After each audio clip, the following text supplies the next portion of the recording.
రాష్ట్ర ప్రభుత్వం ప్రతిష్టాత్మకంగా తెచ్చిన వసతి గృహాల కామన్ మెనూ విషయం ఇప్పుడు చర్చనీయాంశమవుతోంది. రెసిడెన్షియల్ పాఠశాలలు మినహాయిస్తే మిగిలిన వసతి గృహాల్లో చపాతీ, పూరీ పెట్టడం కష్టమవుతుందన్న అభిప్రాయం వ్యక్తమవుతోంది. సరిపడా వంట మనుషులు, అవసరమైన పాత్రలు లేకుండా ఎలా వడ్డించగలమనే ప్రశ్నలు వినిపిస్తున్నాయి.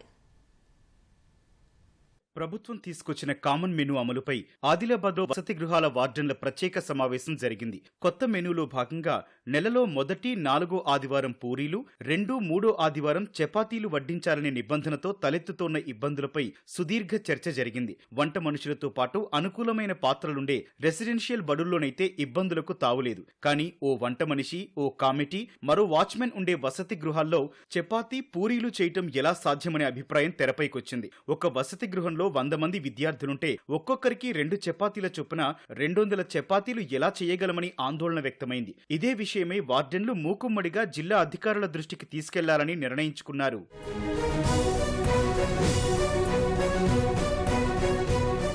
రాష్ట్రమంతటా కామన్ మెనూ కాకుండా ఆయా ప్రాంతాల అభిరుచులకు అనుగుణంగా మెనూ అమలు చేయాలని వార్డెన్లు సూచిస్తున్నారు. మహారాష్ట్రను ఆనుకుని ఉండే ఉమ్మడి ఆదిలాబాద్ జిల్లాలో ప్రభుత్వ సంక్షేమ వసతి గృహాల్లో విద్యార్థులు ఇష్టపడని సొరకాయ, పొట్లకాయ పెట్టమంటే ఎలా అనే ప్రశ్నలు వినిపిస్తున్నాయి. ప్రభుత్వం తీసుకున్న నిర్ణయాన్ని పునరాలోచన చేయటం లేదా సరిపడా సిబ్బందిని నియమించటమో చేయాలనే డిమాండ్ వినిపిస్తోంది. క్షేత్రస్థాయిలో ఇబ్బందులున్న మాట వాస్తవమని అధికారులు అంగీకరించడం ప్రాధాన్యాంశంగా మారింది.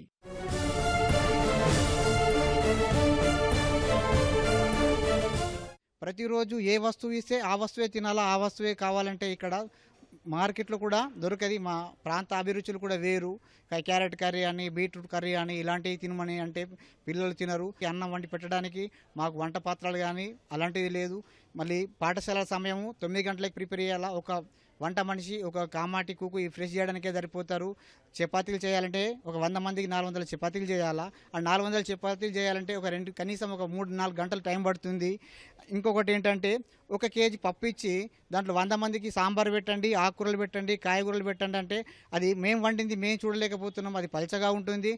అలాగే కొన్ని ఏమున్నాయంటే గురుకులాల మెనూని తీసుకొచ్చిండ్రు. వాళ్ళకు స్టీమ్లో రైస్ ఉంది. తర్వాత స్టీమ్లో వంట చేసిన వంటని మళ్ళీ చపాతీ మేకర్స్ మిషన్లు ఉన్నాయి. మా చిన్న చిన్న హాస్టల్ల దగ్గర ఎటువంటి మిషన్లు లేవు, మ్యాన్ పవర్ లేదు. ఇప్పటి వరకైతే మాకు జూలై వరకే బడ్జెట్ వచ్చింది.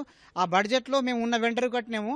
ఇప్పుడు మేము చేద్దామని కొని పెట్టకుంటేనైతే మాకు ఇంతవరకు ఎవరు డబ్బులు కూడా ఇవ్వరు. మా బిల్లు పాస్ కాకూడలేదు. ఇప్పుడు మేము బిల్లు పాస్ లేనప్పుడు వాళ్ళు కూడా నాట్సి రకంగా వాళ్తారు. అక్కడ రెసిడెన్షియల్ స్కూల్లో మ్యాన్ పవర్ ఎక్కువ ఉంది. 10 మంది ఉంటారు దాదాపు. మా దగ్గర ముగ్గురే ఉంటారు కాబట్టి ముగ్గురు అంటే ఇద్దరే వంట పని, క్లీనింగ్ పని చేసుకుంటారు. ఇద్దరితోని 100 మందికి చేయాలంటే కొంచెం ఇబ్బంది అవుతుందని చెప్పి వాళ్ళ బాధలు కూడా చెప్తాను. అది వాస్తవం కూడా. అయితే దీని కొరకు మనము ఇంతకుముందు కమిషనర్ గారి దృష్టిలో, మినిస్టర్ గారి దృష్టిలో కూడా తేవడం జరిగింది. వాళ్ళు కూడా గవర్నమెంట్కి రాస్తున్నామని చెప్పారు. అడిషనల్గా స్టాఫ్ ఇస్తామని చెప్పి ప్రామిస్ కూడా మినిస్టర్ గారు కూడా చేశారు.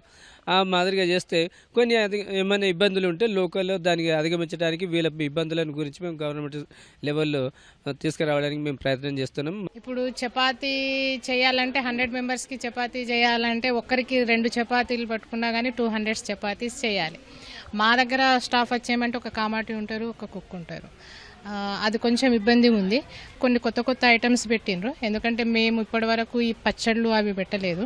కొత్త మెనూ ప్రకారం పూరీలు, బోండా వీటి దగ్గర కొద్దిగా ఇబ్బంది అవుతుంది. వసతి గృహాల్లో వండే భోజనాలకు సంబంధించిన బిల్లులను ప్రభుత్వం సకాలంలో విడుదల చేయటం లేదనే ఆవేదనలో ఉన్న వార్డెన్లు ఇప్పుడు పెంచిన ధరలతో కామన్ మెనూ ఎలా అమలు చేస్తారనే అంశం చర్చనీయాంశంగా మారుతోంది.